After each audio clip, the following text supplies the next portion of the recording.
Hello guys, thank you for checking in this channel. Today I will be doing one home remedy for common colds and cough.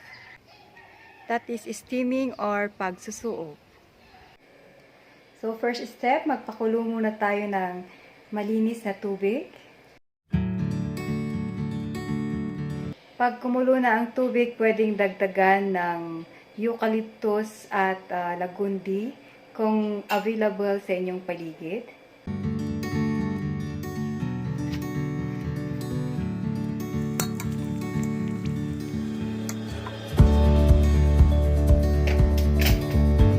Pero kung wala, okay lang naman na yung kumulong tubig ang gamitin nyo sa pag-steam.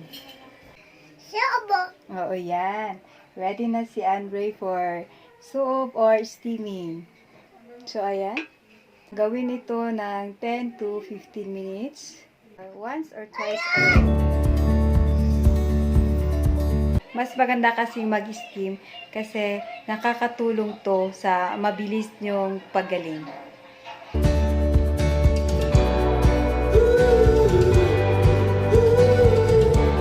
Anyway, hindi ako eksperto sa usaping pang-medisina, pero yung steaming kasi, pinapractice pa namin ito noong bata pa kami.